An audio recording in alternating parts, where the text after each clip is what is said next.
Bien, hermanos, a partir de esta mañana nosotros comenzamos a tratar con el último de los medios individuales de santificación que veremos en esta serie, y este deber es el que encontramos en Romanos capítulo 8, versículo 13, y en Colosenses capítulo 3, versículo 5. En Romanos capítulo 8, versículo 13, el apóstol Pablo dice: porque si vivís conforme a la carne moriréis, mas si por el Espíritu hacéis morir las obras de la carne, viviréis. Y en Colosenses 3:5 Pablo dice: haced pues morir lo terrenal en vosotros. Y en el estudio de hoy, en la mañana, lo único que hicimos fue establecer el marco de referencia necesario para tratar el tema de la mortificación del pecado. Y lo hicimos respondiendo 4 preguntas que surgen de Romanos capítulo 8, versículo 13. La primera pregunta fue: ¿a quiénes está prescrito el deber de mortificar el pecado?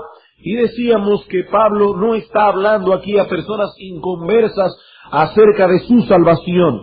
Pablo está hablando a personas que profesaban ser creyentes, personas que formaban parte de la iglesia en Roma, personas que habían recibido la adopción de hijos, pero personas que a pesar de todos esos privilegios tenían un deber que cumplir. ¿Cuál es ese deber? Hacer morir lo terrenal que hay en ellos. En segundo lugar, nos preguntábamos: ¿y en qué consiste ese deber? Y para ello explicamos primero la frase las obras de la carne o las obras del cuerpo, y en segundo lugar, qué significa hacer morir esas obras de la carne o esas obras del cuerpo. Y decíamos que Pablo está usando aquí un lenguaje figurado, metafórico, usando la figura de un asesinato para enseñarnos lo que nosotros debíamos hacer con el pecado que aún mora en nosotros y que se manifiesta a través de los miembros de nuestros cuerpos. Decíamos esta mañana que matar a una persona o a cualquier otro ser viviente es quitarle, extraerle ese principio de vida que le permite actuar y realizar las funciones que le son propias como ser vivo. Por lo tanto, hacer morir el pecado en nosotros o mortificarlo es eliminar el principio de vida del pecado que mora en nosotros, ese vigor y poder que permite al pecado actuar a través de nuestros miembros, a través de nuestro cuerpo. Tercera pregunta: ¿y cómo puede un creyente hacer tal cosa? ¿O cuáles son los medios que poseemos para realizar una tarea de tal magnitud? Pablo responde: mas si por el Espíritu hacéis morir las obras de la carne, viviréis. Pablo no esperaba que los creyentes lleváramos a cabo este deber por nuestras propias fuerzas, sino en dependencia continua del Espíritu Santo, reconociendo nuestras debilidades, reconociendo que tenemos una necesidad de sabiduría constante en nuestras vidas, implementando los principios que el Espíritu Santo inspiró en las Sagradas Escrituras, etc. Y por último, vimos esta mañana ¿cuál es el resultado que obtenemos al cumplir este deber? Nuestro texto dice: viviréis. Si por el Espíritu hacéis morir las obras de la carne, viviréis. El creyente ha sido capacitado por Dios para ocuparse en esta obra. Por lo tanto, la mortificación del pecado es un fruto de la regeneración. Es un fruto de un corazón regenerado. Es un síntoma de que Dios ha obrado en un corazón y ha implantado en ese corazón principios de santidad. De hecho, decíamos esta mañana que el vigor de nuestra vida espiritual depende directamente del vigor con que nos ocupemos de mortificar el pecado. El vigor de nuestra vida espiritual depende directamente del vigor con que nos ocupemos de mortificar el pecado. Bien, hermanos, estas aseveraciones acerca de la mortificación del pecado nos proveen un buen marco de referencia para tratar este tema de tanta trascendencia en el desarrollo de nuestra santidad personal. Pero habiendo visto todo esto, ahora quisiéramos considerar otra pregunta: ¿y por qué debemos mortificar el pecado? Ya vemos que es un deber que todo creyente tiene diariamente de mortificar el pecado. Ya vimos que se puede realizar únicamente en dependencia del Espíritu, que de ello depende la vida o la muerte de un alma eternamente. Ahora, ¿por qué debemos mortificar el pecado? Y nuestro interés primordial con el estudio de esta noche es implantar en el alma y la conciencia de todos los creyentes que se encuentren en este lugar un sentido de urgencia en cuanto al cumplimiento de este deber. Lo único que queremos hacer en esta noche, es nuestro interés, es implantar un sentido de urgencia en vuestras almas. Que si al final de este estudio, de esta noche, usted sale de esta iglesia preguntándose, pero ¿cómo yo puedo cumplir y llevar a cabo un deber tan importante? Nosotros habremos cumplido con nuestro cometido. La semana que viene comenzaremos a responder esa pregunta. Hoy simplemente queremos poner en tu conciencia, implantar en tu alma un sentido de urgencia en cuanto al cumplimiento de este deber de mortificar el pecado. ¿Por qué debemos mortificar el pecado? Por tres cosas. En primer lugar, por la presencia del pecado que aún mora en nosotros. En segundo lugar, por la presencia del Espíritu Santo que mora en nosotros. En tercer lugar, por el triste y penoso resultado que obtendremos si no mortificamos el pecado. Esas son las tres cosas que vamos a ver en esta noche. ¿Por qué debemos mortificar el pecado? Bueno, en primer lugar, por la presencia del pecado que aún mora en nosotros. Hermanos, el hecho de que la Escritura nos revela que el pecado aún mora en nosotros hace necesario que practiquemos este deber de mortificar o hacer morir el pecado remanente. Y para tratar este punto, quisiera establecer tres verdades importantes a través de la Escritura con respecto al pecado remanente. En primer lugar, que la Biblia enseña que ciertamente el pecado mora en el creyente. Recuerden, estamos respondiendo, ¿por qué debemos mortificar el pecado? Bueno, en primer lugar, por la presencia del pecado que mora en nosotros. Y lo primero que queremos dejar establecido es que bíblicamente se enseña que el pecado realmente mora en el creyente. Porque alguien puede decir, yo no entiendo esto, yo he sido libertado del pecado, yo he sido regenerado. Yo no entiendo eso de que yo tengo todavía pecado en mí. Hermano, eso es lo que enseña la palabra de Dios. Hemos sido libertados del pecado. Hemos sido regenerados. El Espíritu Santo ha implantado una nueva naturaleza en tu corazón, en mi corazón, en el corazón de todo creyente. Pero aún así, el pecado mora en ti. Vamos a ver algunos textos. Primera de Juan, capítulo 1. Primera de Juan, capítulo 1, versículos 5 al 9.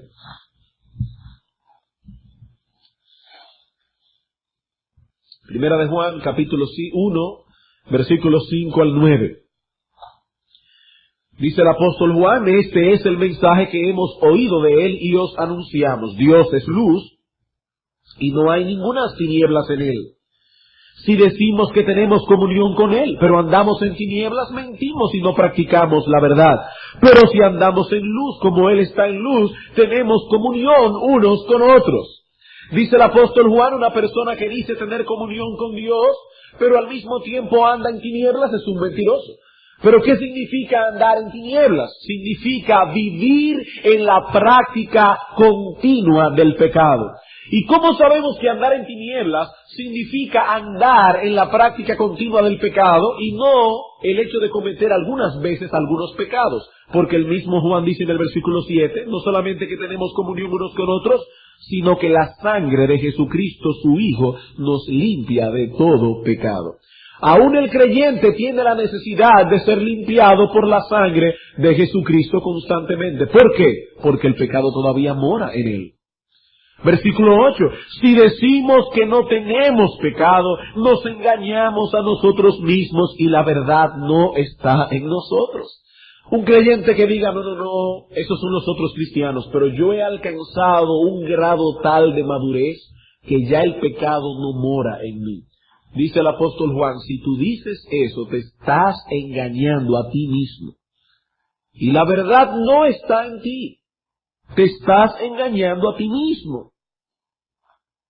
Por eso versículo 9 nos provee la salida. Si confesamos nuestros pecados, Él es fiel y justo para perdonar nuestros pecados y limpiarnos de toda maldad. Hermanos, en el corazón del creyente todavía mora el pecado. Gálatas capítulo 5. Gálatas capítulo 5, versículo 22 al 24. En este texto se nos dice cuáles son las características que el Espíritu Santo implanta en el corazón de todo creyente. El Espíritu Santo mora en el creyente y el Espíritu Santo implanta en el corazón de los creyentes principios de santidad que permiten que estas cosas sean una realidad en la vida de todo cristiano. Dice el apóstol Pablo, mas el fruto del Espíritu es amor, gozo, paz, paciencia, benignidad, bondad, fe, mansedumbre, templanza. Contra tales cosas no hay ley, pero los que son de Cristo han crucificado la carne con sus pasiones y deseos. Hermanos, qué tremenda declaración. Dice el apóstol Pablo, nosotros, los que somos de Cristo, hemos en el pasado crucificado la carne con sus pasiones y deseos. Ha habido una separación radical del dominio del pecado. Esas pasiones han sido crucificadas juntamente con Cristo, pero esa no es toda la verdad. Noten que Gálatas 5, 22 al 24 se encuentra en el medio de dos declaraciones, arriba y debajo, que son opuestas, en cierto modo, a esta que el apóstol Pablo, no opuestas, pero sí hacen un balance en cuanto a la declaración que Pablo nos dice aquí, versículo 16. Digo pues, andad en el Espíritu y no satisfagáis los deseos de la carne, porque el deseo de la carne es contra el Espíritu, y el del Espíritu es contra la carne, y estos se oponen entre sí para que no hagáis lo que quisierais. Aún en el creyente, Pablo está diciendo, los creyentes han crucificado la carne con sus pasiones y deseos, pero eso no quiere decir que ya no tienen deseos pecaminosos. Lo que eso quiere decir es que los deseos pecaminosos ya no nos dominan a su antojo. Pero esos deseos que hay en nosotros de la carne batallan contra el Espíritu.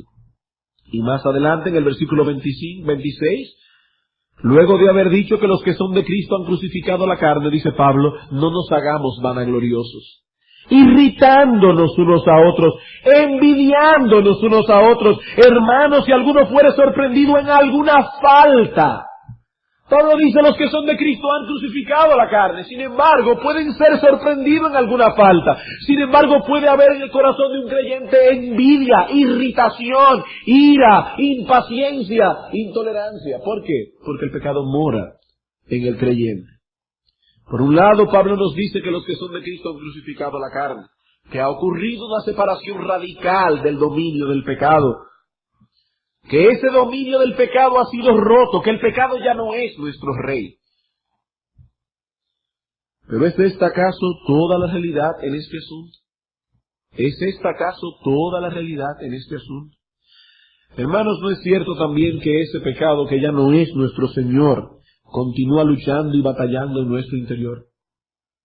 Que cuando llega la noche y vamos a nuestras camas a dormir y ponemos la cabeza en la almohada, comenzamos a recordar todas estas luchas internas que tuvimos durante el día. ¿Acaso no es cierto eso también?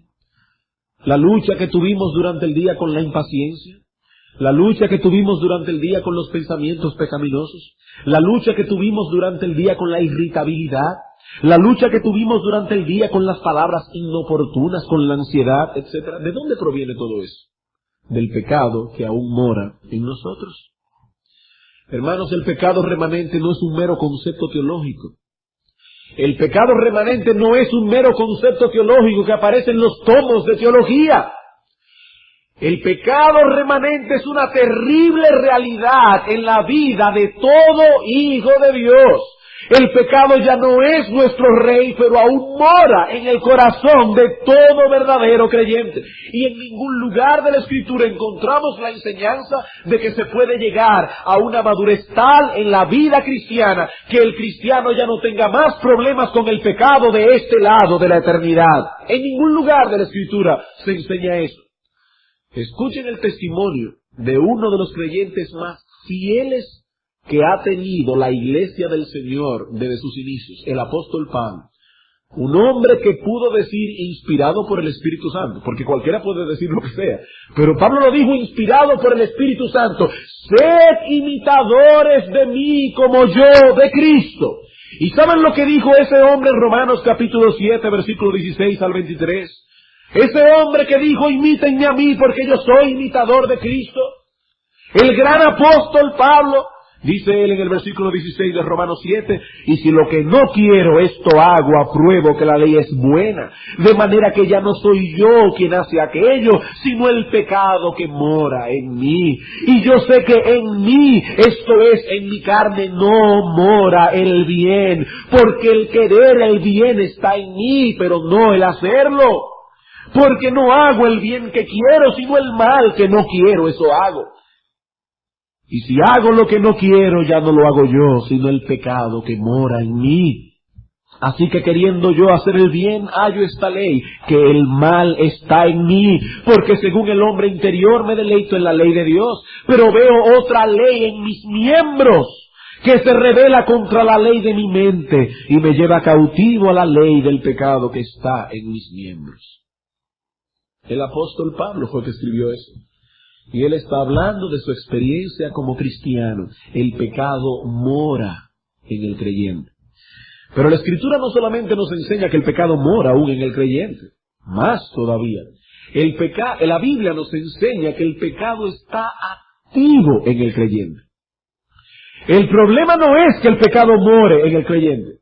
El problema es que ese pecado que mora en el creyente está activo en el creyente. Escuché en esta semana que pasó una historia asombrosa. La historia de un hombre que fue alcanzado por una bala, de ese tipo de bala que cuando toca el objetivo se fragmenta, y varios fragmentos o pedazos de la bala entraron en este hombre, en el cerebro, en un lugar que hacía imposible cualquier intento de extracción. Y los médicos hicieron un experimento que tengo entendido que es el primero que se realiza al respecto. Llevaron a este hombre al lugar donde los astronautas se entrenan, y en ese lugar hay una sala ingrávida, o sea, no hay gravedad en ese lugar. Llevaron a este hombre allí, lo metieron a él en la sala de ingravidez, y al estar en un sitio sin gravedad, las balas o los pedazos de balas se alojaron en el cerebro en un lugar donde ya no le hacía ningún tipo de daño. Y la operación fue todo un éxito. Así que por ahí anda ese hombre con fragmentos de bala en la cabeza, pero esos fragmentos de bala que moran en él no son peligrosos. Él tiene bala, un fragmento, pedazos de bala en su cerebro, pero en un lugar que ya no representa un peligro para él. ¿Saben una cosa, hermanos? Hay algunos creyentes que tienen esa noción acerca del pecado.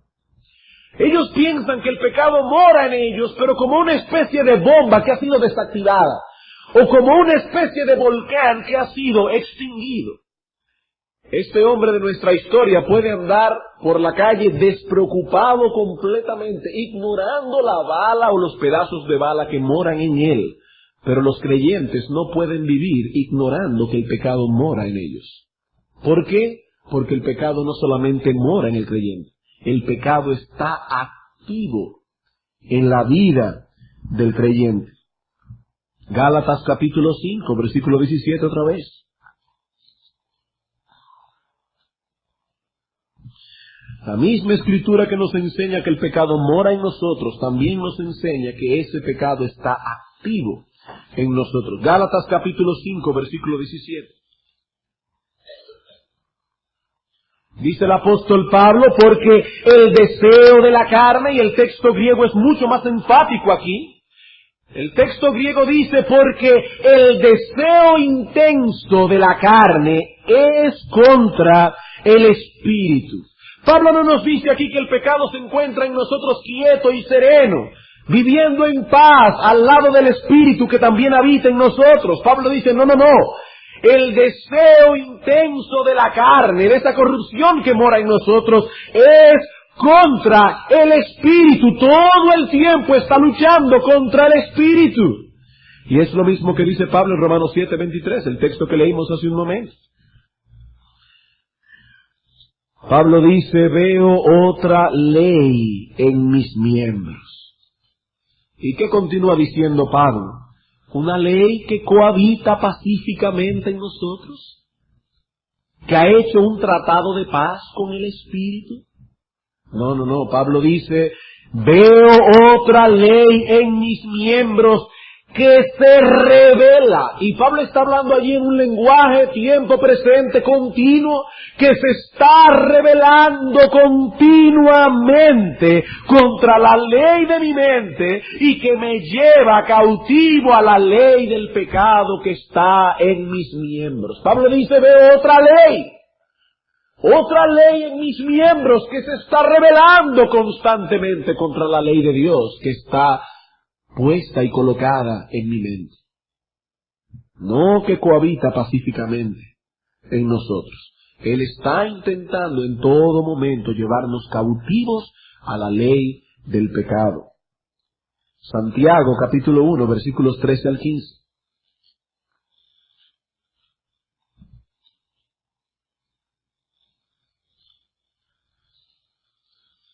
Santiago capítulo 1 versículos 13 al 15, cuando alguno es tentado, no diga que es tentado de parte de Dios, porque Dios no puede ser tentado por el mal, ni Él tienta a nadie, sino que cada uno es tentado cuando de su propia concupiscencia, de sus deseos pecaminosos, es atraído y seducido. Santiago nos está hablando aquí de una concupiscencia, de un deseo pecaminoso que está en ti, que está en mí, que está constantemente atrayéndote, constantemente seduciéndote. Pero hermano, el problema es que el pecado no se contenta simplemente con seducirte. El pecado no cesará en su empeño hasta que no te lleve a cometer el acto pecaminoso que ha sido concebido. Por eso dice el versículo 15, entonces la concupiscencia, después que ha concebido, da a luz el pecado. Y el pecado, siendo consumado, da luz la muerte. El pecado no se queda simplemente en un deseo. El pecado nos está llevando, seduciendo, atrayendo, arrastrando a cometer el acto pecaminoso que ha sido levantado. Primera de Pedro, capítulo 2, versículo 11.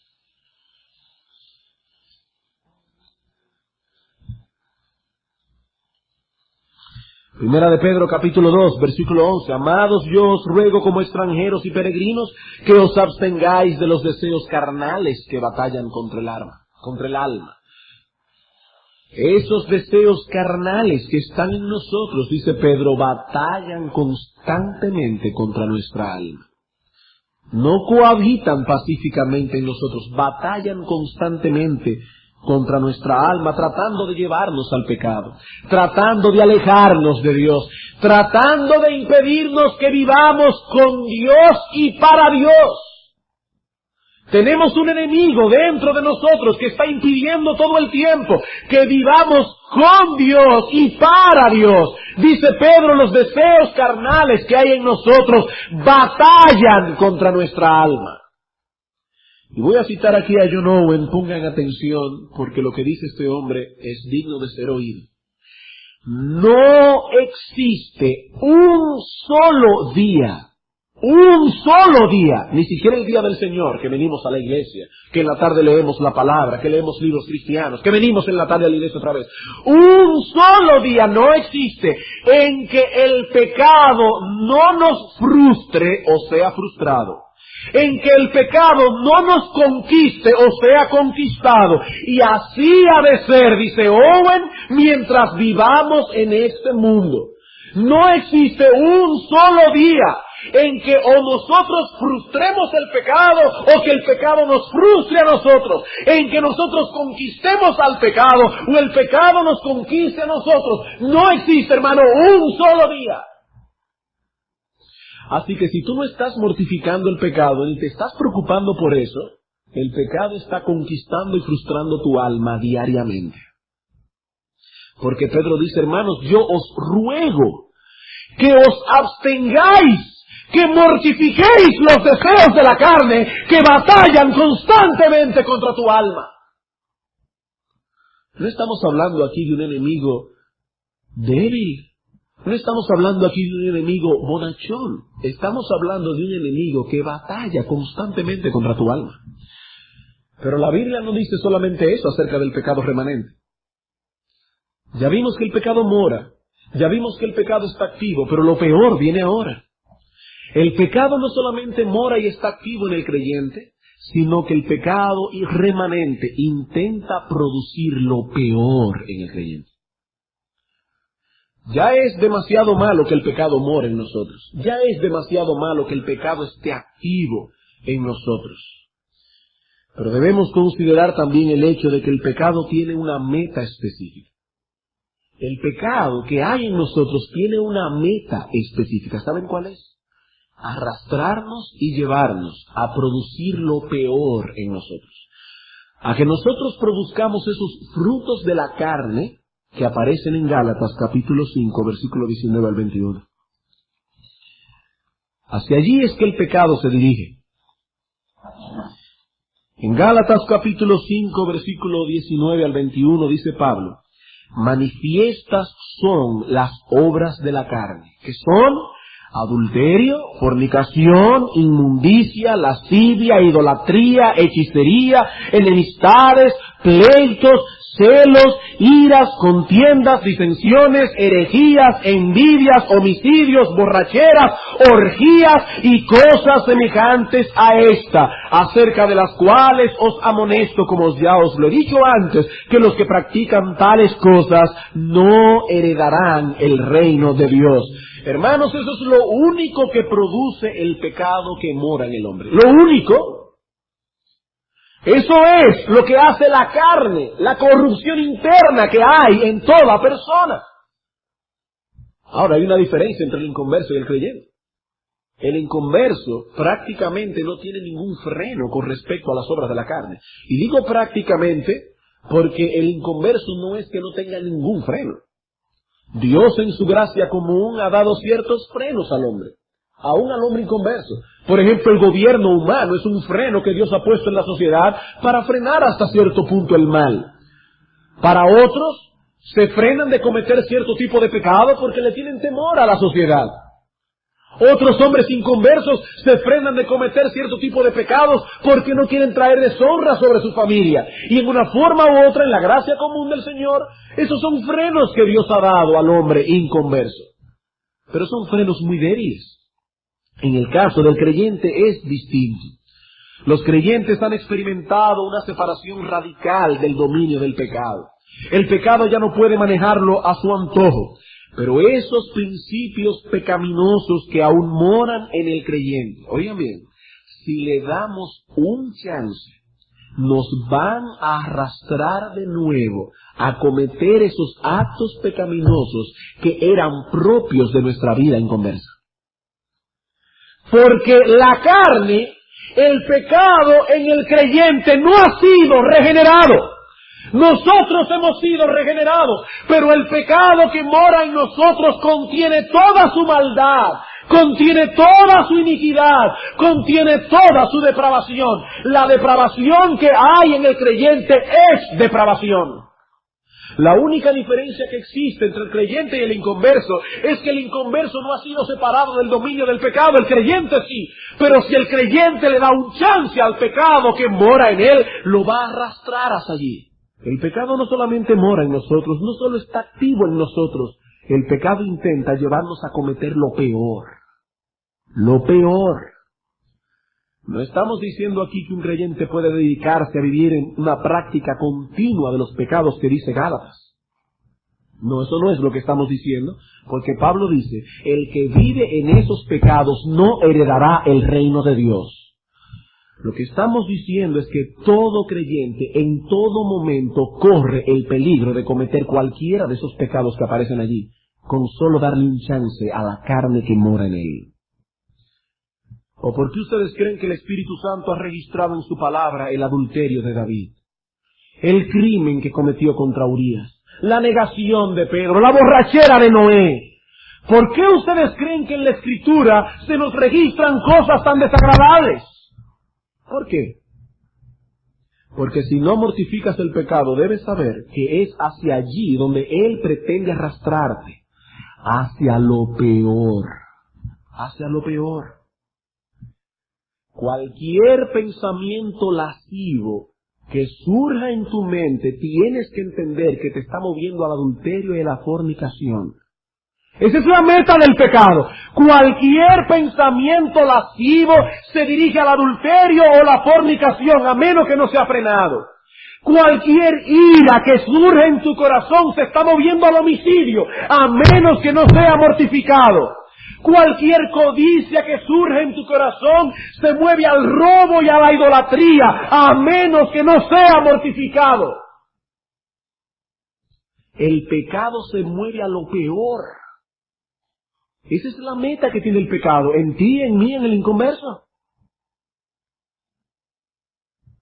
Por ello Pablo nos advierte: andad en el Espíritu y no satisfagáis los deseos de la carne. Ay, ¿por qué tanta preocupación con simples deseos? Son deseos. Yo no estoy haciendo nada malo, simplemente estoy deseando. Hermano, no seas niño en la forma de pensar. La meta de esos deseos es arrastrarnos hacia lo peor. Y es cuando comprendemos esa verdad que podemos comprender la magnitud de la advertencia del apóstol en Hebreos capítulo 3, versículos 12 y 13. Hebreos capítulo 3, versículos 12 y 13. Mirad, hermanos, que no haya en ninguno de vosotros corazón malo de incredulidad para apostatar del Dios vivo. Antes exhortaos los unos a los otros cada día, entre tanto que se dice hoy, para que ninguno de vosotros se endurezca por el engaño del pecado. Aquí nos dice dos cosas el texto acerca del pecado. Primero, que el pecado causa dureza en el corazón. Y en segundo lugar, que el pecado es un engaño. Hemos dicho hace un momento que el pecado intenta producir lo peor en nosotros, pero aquí se nos dice que el pecado es engañoso. En un principio no nos revela a dónde Él quiere llevarnos. El pecado viene cuidadosamente, sutilmente, porque Él sabe que nos pondría en guardia si el asunto que nos presenta es demasiado grosero o abiertamente pecaminoso. Él nos está ciertamente tratando de llevar a lo peor, pero cuando Él viene a nuestra vida es sumamente cuidadoso, muy sutil. Él sabe que Él levantaría tus escrúpulos cristianos si te presentara la tentación en una forma demasiado grosera o abiertamente pecaminosa. Pero no te dejes engañar, Él te quiere llevar a lo peor. Así fue que Satanás tentó a David. Así fue que Satanás tentó a David. Al principio el pecado solo le pidió que dirigiera una simple mirada a Betsabé. Total, después de todo ella era súbdita de su reino. ¿Qué de malo puede tener el mirar a una mujer hermosa, una creación del Señor? David, yo no te estoy pidiendo nada deshonesto con esa mujer, claro que no. Sí, yo sé que tú eres un hombre que ha sido inspirado por el Espíritu Santo. Sí, yo sé que tú eres un hombre que has escrito muchos salmos que están en la palabra de Dios. Sí, yo sé que dice la Escritura que tú eres un hombre conforme al corazón de Dios. Yo no te estoy pidiendo nada deshonesto, David. Simplemente te pido una mirada. ¿Qué puede haber de malo en una mirada? Ahí está David, mirando a Betsabé. Y tan pronto complacemos al pecado un poco, entonces él coge confianza. Y entonces el pecado avanza un poco más, ya con menos modestia, un poco más inmodestamente. Oh, David, ¿no te da curiosidad por saber quién es esa mujer? Yo no te pido nada malo, David. Es una simple curiosidad. ¿No te gustaría saber quién es esa mujer? Yo no te pido que hagas nada deshonesto con ella, únicamente te pido que averigües quién será. Y dice la Escritura, envió David a preguntar por aquella mujer. Llegaron los mensajeros y le dijeron, esa mujer es Betsabé, mujer de Urías Eteo. Oh, es la esposa de Urías, sí, pobre mujer. Su esposo está peleando en la guerra, tal vez se encuentra sola la pobre mujer. Es un acto de caridad, simplemente la voy a llamar para saber cómo están las cosas de la familia. Si necesito alguna ayuda, no te estoy pidiendo, David, que hagas nada malo con ella. Y si ella es tan linda de lejos, seguramente será más linda de cerca. ¿No te gustaría conversar con ella, David? Hermanos, siendo honestos, ¿no nos vemos retratados en la vida de David? ¿Acaso no es de esta manera cuidadosa y sutil que el engañoso pecado nos quiere llevar a lo peor? Y ahí está David, el dulce cantor de Israel, el hombre conforme al corazón de Dios. El mismo que escribió en un salmo, oh, cuánto amo yo tu ley, todo el día es en ella mi meditación. Allí estaba David, cometiendo adulterio y asesinando al esposo de esa mujer. Y nos preguntamos, ¿cómo David pudo llegar hasta allá? Porque el pecado intenta producir lo peor. Simplemente no mortifiques el pecado y vas a ver dónde te va a llevar. Vas a ver dónde te va a llevar. El pecado intenta producir lo peor. Hermanos, el pecado no es un juego. El pecado no solamente mora en nosotros, no solamente está activo en nosotros, Él está tratando en todo momento de producir lo peor en nosotros y logrará su meta a menos que no sea frenado, a menos que no sea constantemente mortificado. Así que si alguien pregunta en esta noche, ¿por qué debo dedicarme al desagradable deber de mortificar el pecado todos los días de mi vida? Por el pecado que mora en ti. Por el pecado que mora en ti. Porque la Biblia enseña que el pecado mora en ti. Porque la Biblia enseña que el pecado está activo en ti. Porque la Biblia enseña que el pecado está tratando de producir lo peor en ti. En segundo lugar, más brevemente, ¿por qué debemos mortificar el pecado? Por la presencia del Espíritu que mora en nosotros.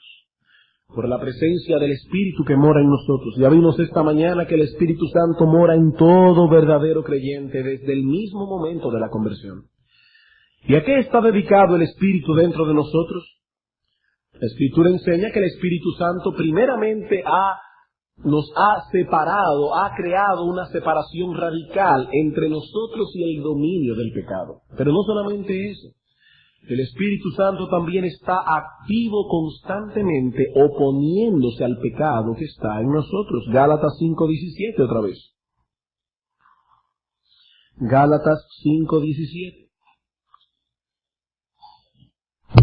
Dice el apóstol Pablo, porque el deseo de la carne o el intenso deseo de la carne es contra el Espíritu, pero asimismo el del Espíritu es contra la carne. Y estos se oponen entre sí para que no hagáis lo que quisieres. Así como el deseo intenso de la carne es contra el Espíritu, así también el deseo intenso del Espíritu es contra la carne. ¿Por qué debemos mortificar el pecado que mora en nosotros? Porque el Espíritu Santo nos fue dado para que nosotros podamos dedicarnos a ese deber. El Espíritu Santo no viene a morar al creyente para que éste se siente tranquilo a esperar que Dios le quite todos sus pecados. Bueno, ya yo tengo el Espíritu Santo morando en mí, yo puedo quedarme a esperar tranquilo que Dios haga su obra. No. Más bien, mora en nosotros para que podamos ser capaces de realizar el deber de dar muerte al pecado, pero en dependencia de Él. Mas si por el Espíritu hacéis morir las obras de la carne, viviréis. No mortificar el pecado, hermanos, es un pecado contra la bondad, la sabiduría y la misericordia de Dios. ¿Por qué? Porque Dios, en su bondad, en su amor, su misericordia, su sabiduría, nos ha dado el Espíritu Santo para que podamos mortificar el pecado. Y si no estamos mortificando el pecado, estamos pecando contra el medio que Dios nos ha dado para poder vencer en nuestra vida de santidad. ¿Por qué debemos mortificar el pecado? Porque el Espíritu Santo que mora en el cielo ha venido a morar en nuestros corazones. ¿Para qué? Para que podamos tener el deseo y la capacidad de dar muerte al pecado que mora en nosotros. Y en tercer lugar, ¿por qué debemos mortificar el pecado? Por el doloroso resultado que obtendremos si fallamos en este deber. Por el doloroso resultado que obtendremos si fallamos en este deber. Cuando el pecado no es mortificado en la vida de un creyente, ese pecado va a realizar dos cosas con toda seguridad. Con toda seguridad. Por un lado, ese pecado debilitará el alma del creyente y por el otro lado la entenebrecerá en cierto grado. Un creyente que no está mortificando algún pecado en su vida, ese pecado debilitará su alma y la oscurecerá en cierto grado. Y si no me cree, hermano, y si no ha sido tu experiencia personal, o tú crees que no ha sido tu experiencia personal, te invito a leer el Salmo 32, el Salmo 38, el Salmo 51. Y mira ahí lo que es el alma de un hombre que en un momento dado no mortificó un pecado. Como dice David en el Salmo 32, mientras callé, se envejecieron mis huesos. Imaginen ustedes lo que es para un hombre joven, fuerte. Sentir que sus huesos están envejeciendo en su interior. Esa es una conciencia que está corrompiendo la vida de un hombre.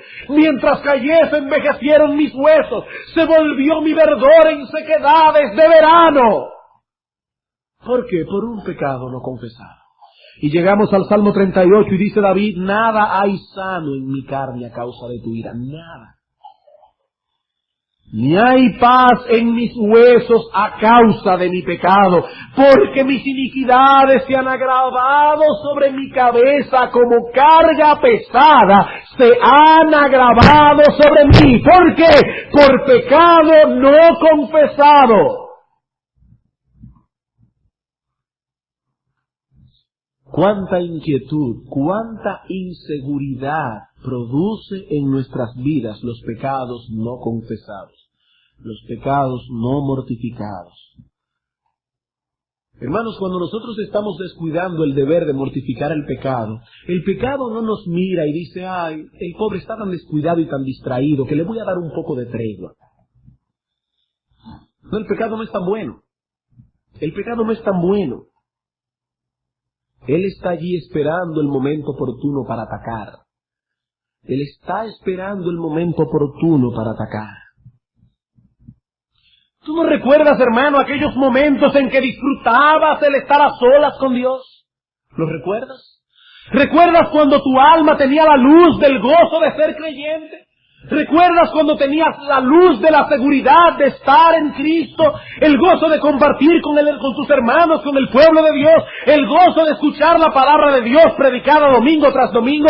Pero sabes que hoy en tu corazón hay debilidad, oscuridad, tinieblas. La luz de Dios ha huido de tu alma. ¿Y sabes por qué? ¿Sabes cómo llegaste a esa situación? Porque dejaste de mortificar un pecado aquí, mortificar un pecado allá. La debilidad comenzó a entrar en tu alma, la tiniebla, y la luz del gozo huyó de ti. No hay luz en tu alma, no hay gozo de ser cristiano, no hay seguridad de que vas para el reino de los cielos.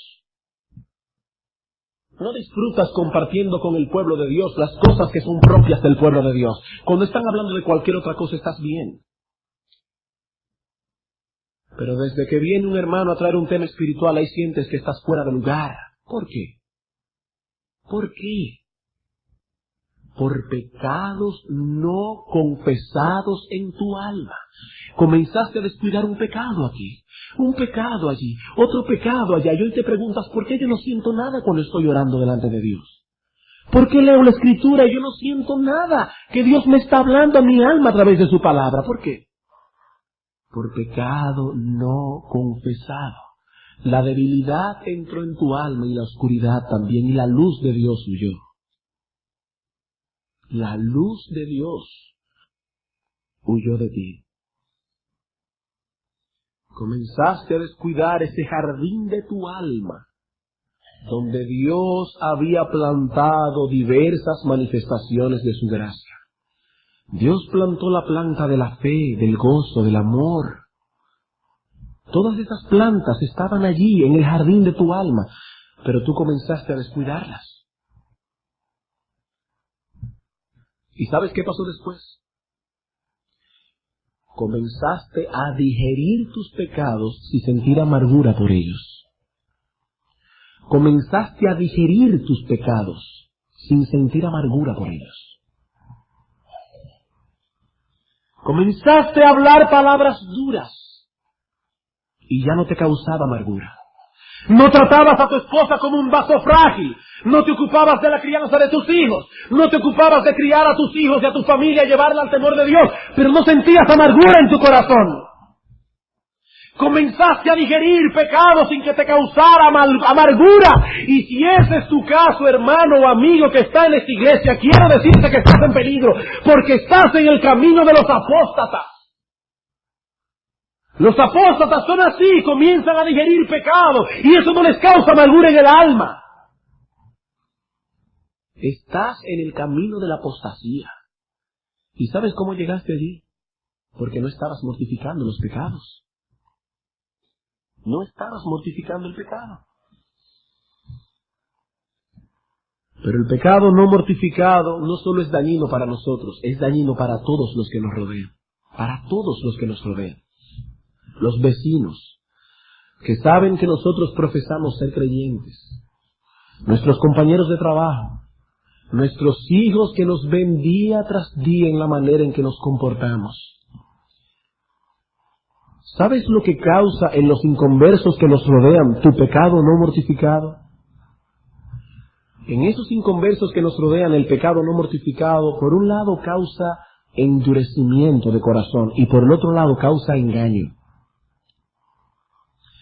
Cuando los inconversos comienzan a ver a los que son supuestamente hijos de Dios actuar con el mismo patrón de vida que ellos actúan, teniendo las mismas frustraciones que ellos tienen, teniendo las mismas respuestas pecaminosas ante las agresiones, cuando los inconversos comienzan a ver a los hijos de Dios viviendo así, comienzan a endurecer su corazón contra el cristianismo, porque ellos dicen, yo no veo ninguna diferencia entre ellos y yo. Seguramente la única diferencia que hay es una diferencia de opinión. Ellos pertenecen a una iglesia, yo pertenezco a otra. Ellos tienen ciertas ideas religiosas, yo tengo otras distintas. Pero no solamente causa dureza en el corazón, causa engaño, hermanos, causa engaño. Porque el inconverso piensa, si estos aseguran que tienen la vida eterna y tienen ese patrón de conducta, yo puedo estar tranquilo y confiado en que yo voy para el mismo lugar que ellos.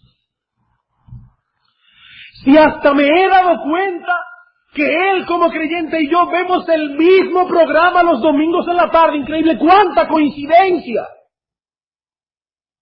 Él ve los mismos programas que yo, somos muy afines él y yo. Él es creyente, yo no lo soy, yo no soy parte de su iglesia, pero si él dice que va al cielo, seguramente que yo voy al mismo lugar, porque mi vida no se diferencia mucho de la vida de él.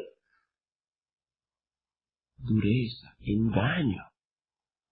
En el corazón de las personas que nos rodean, sobre todo padres, en el corazón de nuestros hijos, en el corazón de nuestros hijos, los años primeros de la vida de un niño, para ellos su padre es Superman y su mamá es la Mujer Maravilla. Ellos no se equivocan, pero después llegan a la adolescencia y los hijos comienzan a pensar y a evaluar a sus padres con ojos distintos. Y entonces comienzan a decir, ahora me doy cuenta que mis padres eran unos hipócritas.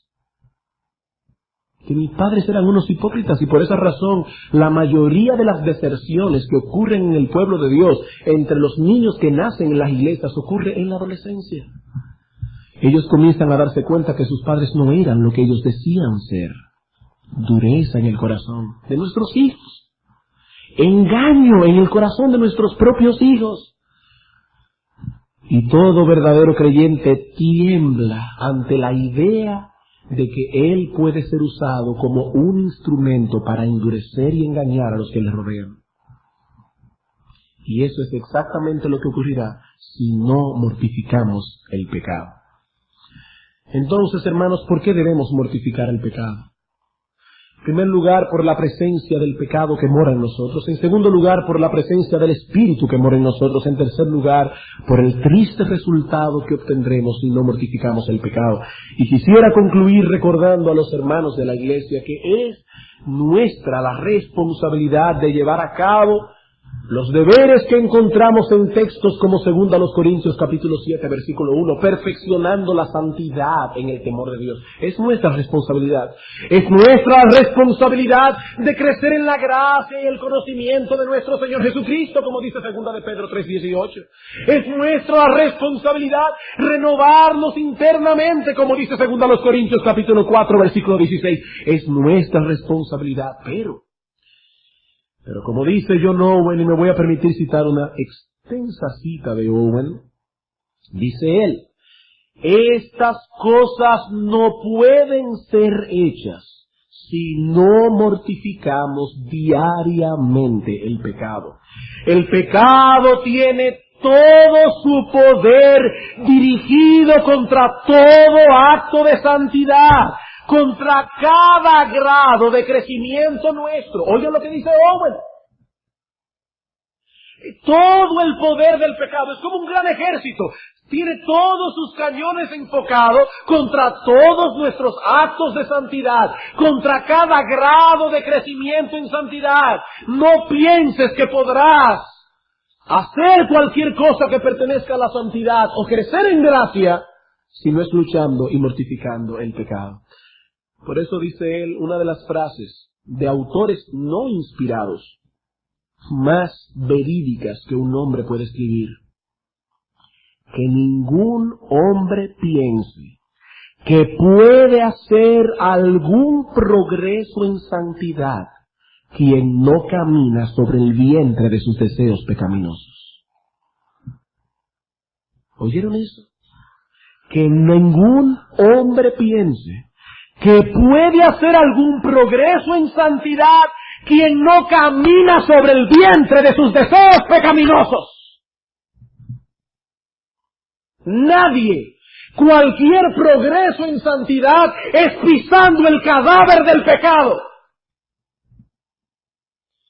La mortificación poda todas las gracias de Dios, continúa diciendo este hombre, y prepara el terreno para que crezcan en nuestros corazones las gracias de Dios. La vida y el vigor de nuestra condición espiritual consiste en el vigor y fortalecimiento de las plantas de la gracia en nuestros corazones. Las plantas de la gracia son la fe, el gozo, el amor, las virtudes cristianas. Ahora bien, al igual que en un jardín, si usted siembra una hierba aromática en una tierra sin arar y permite que crezcan hierbas malas a su alrededor, puede que la planta continúe viva, pero será una cosa pobre, débil. Tendrá que buscarla bien en su jardín y muchas veces ni siquiera podrá encontrarla por la cantidad de malezas que hay. ¿Y dónde fue que se metió la hierba buena? No la encuentra, hay mucha hierba mala.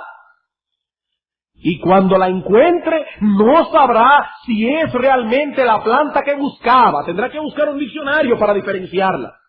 Y suponiendo que fuese esa la planta, no la podrá utilizar. Pero siembre usted una planta del mismo tipo, en una tierra tan mala como la otra, pero deshiérvela bien. Saque todo lo que pueda ser dañino y la planta crecerá y prosperará. La encontrará a primera vista en el jardín y podrá utilizarla cuando le plazca. Así mismo sucede con las gracias del Espíritu que han sido plantadas en nuestros corazones. Ellas moran en un corazón donde se ha descuidado en cierto modo la mortificación, pero se están debilitando y corrompiéndose. Este corazón es como el campo del perezoso, tan lleno de las malas hierbas que casi no se puede ver el buen trigo. Un hombre así puede buscar la fe, el amor y el fervor y apenas encontrar ninguno. ¿Dónde se metió el amor que Dios implantó en mi alma? Es que tu jardín está lleno de hierba mala, no encontrarás eso allí. Y si descubres que esas gracias todavía están allí, vivas y genuinas, se dará cuenta de que están tan débiles y tan obstaculizadas por los deseos pecaminosos que son de muy poca utilidad. Ciertamente permanecen allí, pero moribundas. Ahora bien, permita que el corazón sea limpiado por la mortificación, que las malas hierbas de la concupiscencia sean constante y diariamente sacadas. Prepare el terreno para que la gracia crezca y florezca y verá cómo la gracia cumplirá su parte y estarán listas para cada uso y propósito. Las gracias están allí, creciendo y floreciendo en un jardín donde no hay malas hierbas. ¿Y por qué no hay malas hierbas? Porque ese creyente se pasa todos los días arrancándolas, mortificando el pecado que mora en él. ¿Por qué debemos mortificar el pecado? Por el pecado que mora en nosotros, por el Espíritu Santo que mora en nosotros, por el triste resultado que obtendremos si no nos dedicamos al cumplimiento de este deber. Oh, me doy cuenta de cuán importante es este deber, pero ¿cómo puedo llevarlo a cabo? Bueno, de eso nos ocuparemos en los próximos mensajes. Recuerda que hoy solamente hemos querido poner un peso en tu alma y en tu conciencia de que hay una urgencia de mortificar el pecado que mora en ti. Como dice Owen otra vez, o tú matas el pecado o el pecado te matará a ti. O tú matas el pecado o el pecado te matará a ti. Vamos a orar.